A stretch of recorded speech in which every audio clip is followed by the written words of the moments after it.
No, what I should have did was rob this church like I said I would 3 years ago. This is my first time coming to this church, and I sat here after they kicked me out to wait on y'all because this is a good story.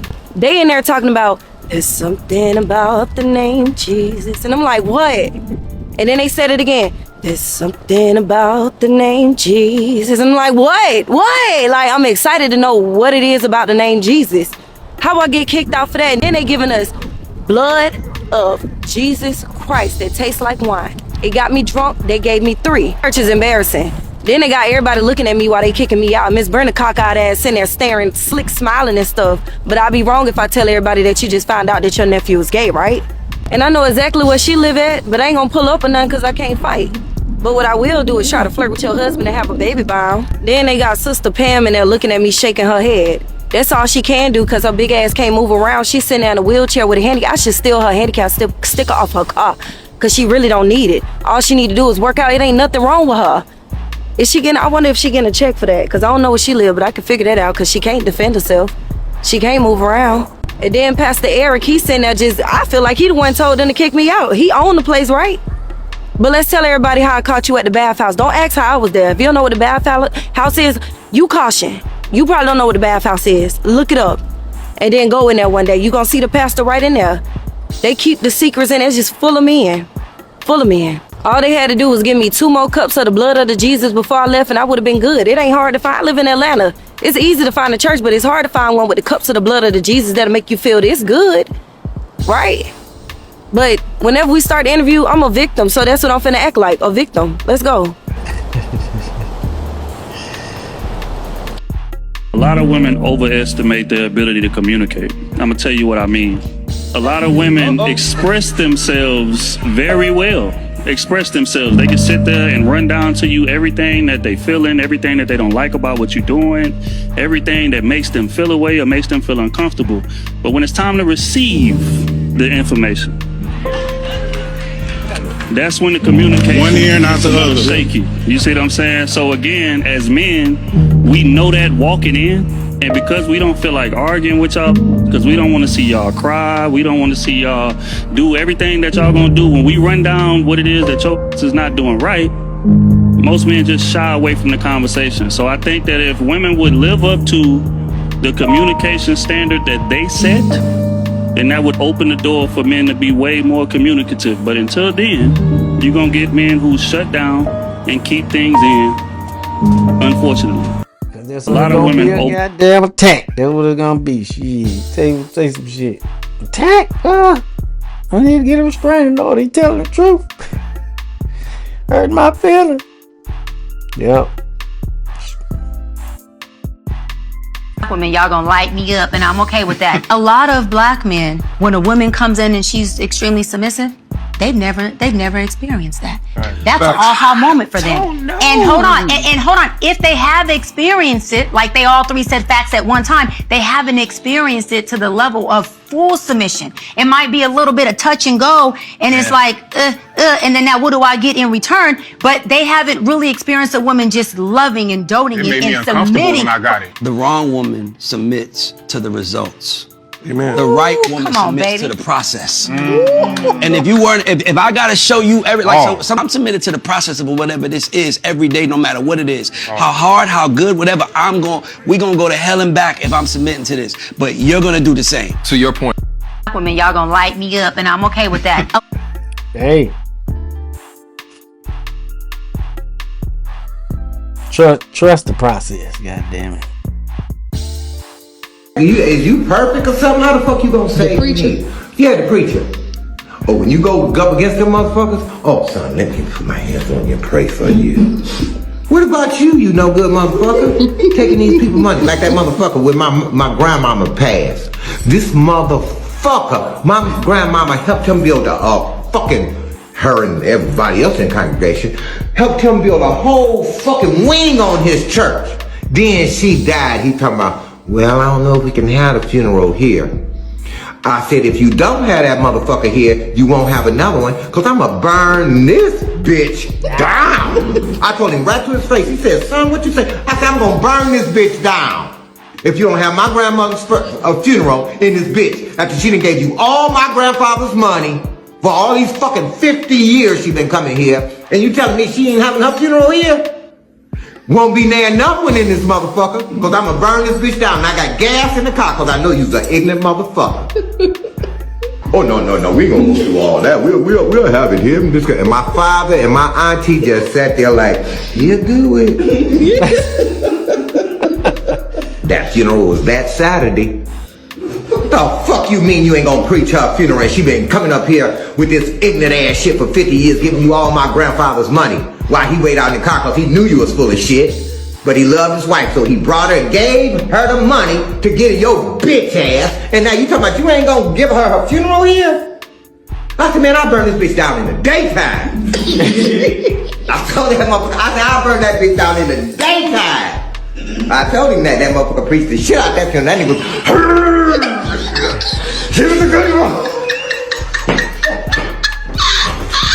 That's a real one right there.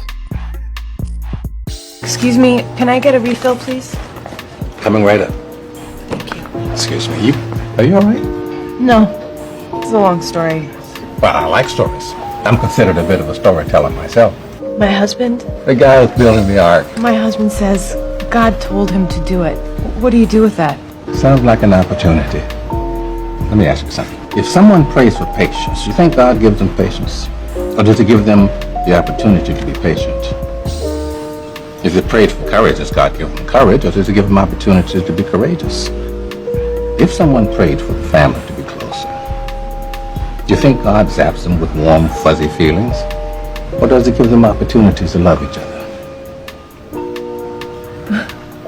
Well, I gotta run. Enjoy.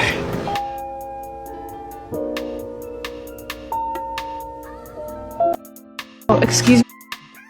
Hey. Call me and pick me. I don't give a fuck. If my man says come home, and I don't give a fuck if it's 9 p.m. and I just went outside at 8:30. Guess who the fuck is leaving and going the fuck home? Me, bitch. If my man tells me that the people that I'm surrounding myself with and the energies that I am allowing in my frequency are no good for me, guess who the fuck ain't finna be fucking with them people no more? Me. If my man told me to go jump off a motherfucking bridge and he was gonna be at the bottom to catch me, guess who's jumping off that fucking bridge, bitch? Me. Because y'all put y'all trust into everybody but the man that you with every day, laid up with and exchanging soul ties with. Like, bitch, you trust the hairdresser that you just met off Facebook, market off of TikTok. You trust your family members, and all of them are dysfunctional, not married, or have failed fucking relationships. You trust them bitches that you call friends. Because you bitches are only friends when it's beneficial to you and it justifies your bullshit. You'll put your trust into somebody on social media giving you advice over something they know nothing about and they don't know shit about the real you. But y'all won't put y'all trust into y'all man? Y'all want to have some form of control over a man and what the fuck he's doing and how he operates? But you can't respect your man and honor your man and value your man?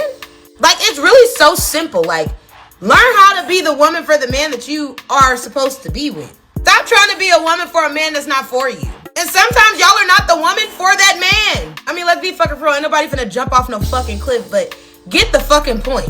I guarantee you, if you love, honor, respect your man and make him feel safe, seen, heard, and valued and chosen, I guarantee you it'll be reciprocated. Now, no relationship is perfect. Everybody has problems. Everybody has issues, disagreements. It's a part of life. However, giving respect to your man or your woman is something that should not even have to be a conversation. And 95% of the time, in my eyes, if you do have that conversation about respect, you're with someone who has no respect for themselves. Because how does one teach someone how to respect one if one doesn't respect thyself? I'm just saying, but what the fuck do I know? I just respect my man. He tells me not to wear something, I'm not wearing it. He tells me not to do something, I'm not fucking doing it. And trust me, I might really want to. But ultimately, my man is seeing something that I don't see. I don't think women understand that men tend to have logic and we don't. And women are more understanding. So if you combine a man who is logical and a woman who is fucking understanding, you know how powerful y'all can be as a unit if you work the fuck together? But no, you women don't need a man for shit. I want to do what the fuck I want to do. You ain't my daddy. All that type of shit. That fucking narrative. That fucking distorted logic. That dysfunctional ass way of thinking and way of life. That's why you're single, miserable, or in a relationship that is drastically failing. Tragically. A lot of y'all are holding on to something that y'all don't need to hold on to. All I'ma say is to you girls, If you want to keep him in, shut up and learn how to listen to him. The fuck is wrong with you? Call me a pick. Dang. Respect. Respect.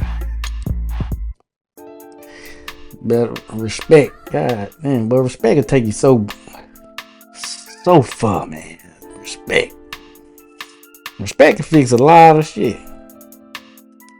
Respect. Damn. This girl here, she's real deal. Queen Diamond Kinks. New Orleans is the cheapest Las Vegas you could ever go to. Like, if you want to get the most out of your dollar, eat good, and party, go to New Orleans. If you, I always say you ain't really American if you ain't took a trip to New Orleans. You ain't took a trip to New Orleans. We still got you. You still at the bottom. You got to go to New Orleans. You got to. In terms of nightlife, do you have a favorite spot on the planet? Nightlife. I told you New Orleans nightlife is all I need. Cause it's free. It's not snooty. No. Every place you go, drinks are 3 for $1. Everybody takes their cool off in New Orleans. So if you the swaggeriest dude in New York, when you come to New Orleans, it's just towel over your shoulder. It's hot as hell. Like, let's walk around. Let's go to the casino. Let's go to Bourbon Street. It ain't really that complicated. Yeah. It's one of them places if you are think your shit don't stink, this ain't the place that you're gonna show that.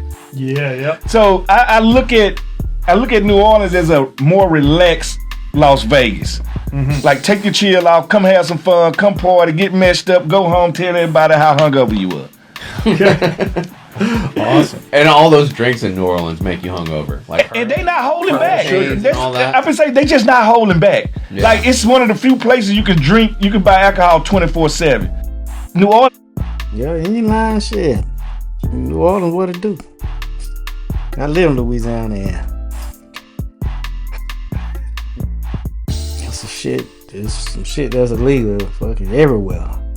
Except New Orleans. Shit. But the state changing too. It's becoming more relaxed, but shit, New Orleans, where is that? They go down in Baton Rouge too, but it ain't nothing like New Orleans. New Orleans is his own.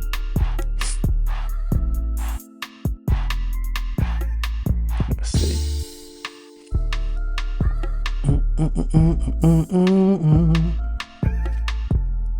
Oh, boy.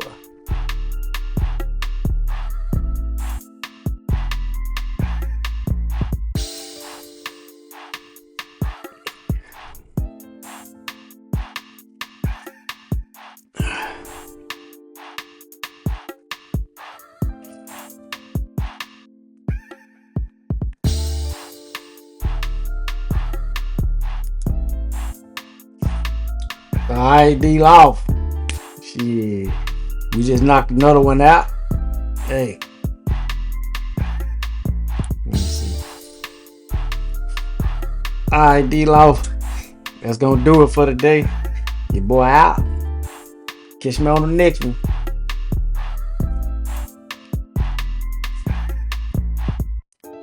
A man doesn't leave for another woman. He leaves because of disrespect, constant criticism, feeling unappreciated, and a lack of peace in the relationship. Understand this.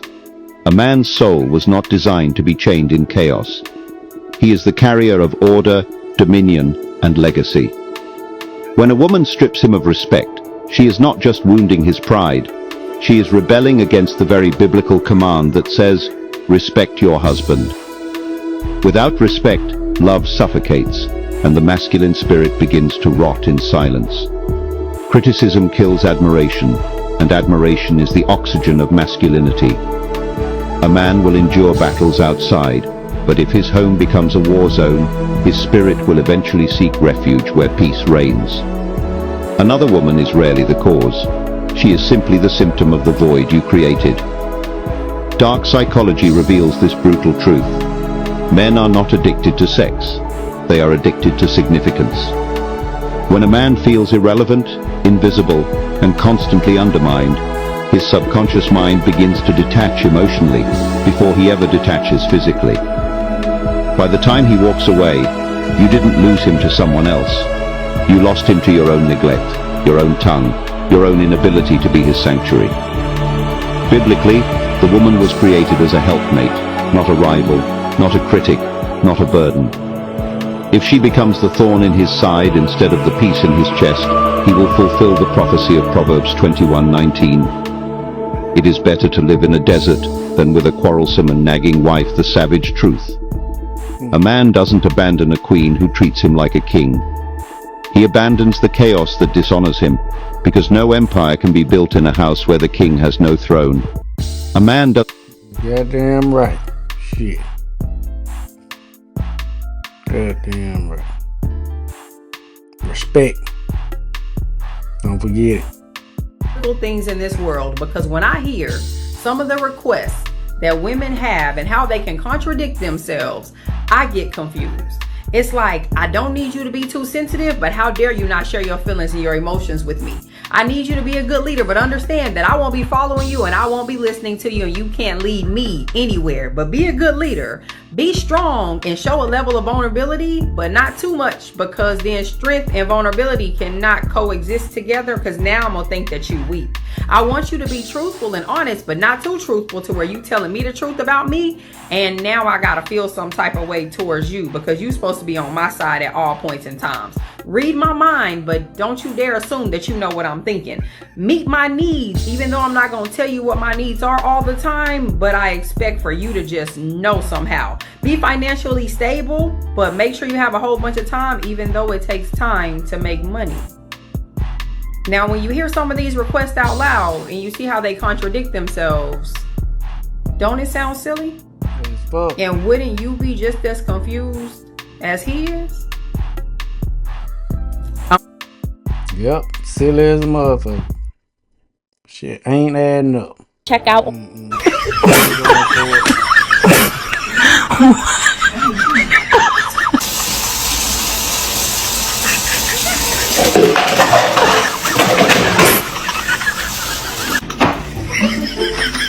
you think how to clean up?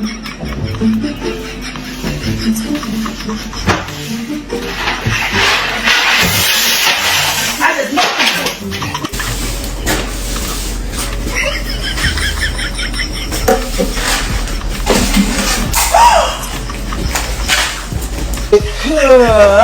Okay, I got it. Thank you. Bye. What's wrong with you?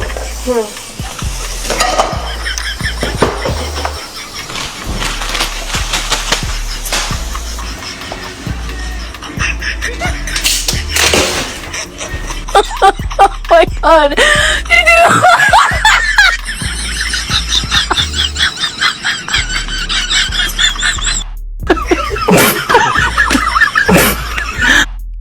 I think women think that single is equal for us and them. They don't understand that single only benefits us. It don't benefit them. All of their benefits come behind being in a relationship. Because the thing about it is, if I get to operate single and I get to fuck around with a girl, I have no obligation to her. So that means I get to pick and choose if she's a responsibility, if she a priority, if I want to do these sad things, whether it's court her, whether it's date her, whether it's fuck her. You know what I'm saying? All of these things come down to my choice. Now, she might think that I could choose the same things, but ultimately, if we get in a relationship, it becomes my obligation to take care of you. It becomes my obligation to protect you. Whereas though, as being single, I don't have to offer you that, and I get to have my way in multiple different ways. Whereas though, although they can try to have their way in multiple different ways, it's not typically sustainable, because once they get a favorite one, they typically try to hone in and lock in on him and try to get him to commit in ways that if he's single, he don't have to. Every man in the world is okay with being single, because ultimately most men get in relationships to get what they want from a woman. But if they get what they want from a woman while being single, while not having to give a woman what she's supposed to get back in return, who's really getting the better end of the stick? And I only bring this to the surface because I really think that women have it in their mind that like single seasons benefit us equally. Oh, well, you gonna do you, I'm gonna do me. I'm telling you, sis, you're not getting a good deal. It's not a good deal. It's not a good deal to not know what man gonna lay down with you. It's not a good deal to not know who you can call if you catch a flat. It's not a good deal to know who you can call if you need to talk, need to release, need to vent, or need a problem solved that a man has to solve. And it's not a good deal to have to use your own money to do so. The relationship gives you that package.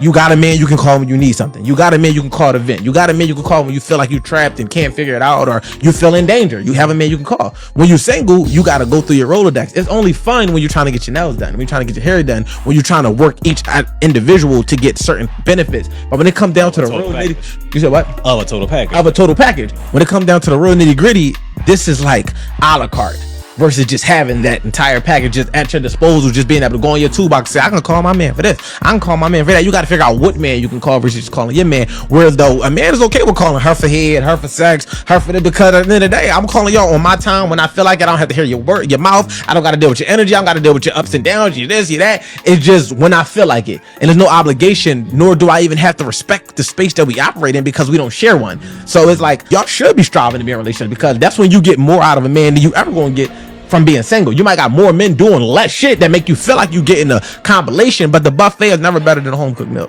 ever. I think women think. Right. So that means that the real prize is.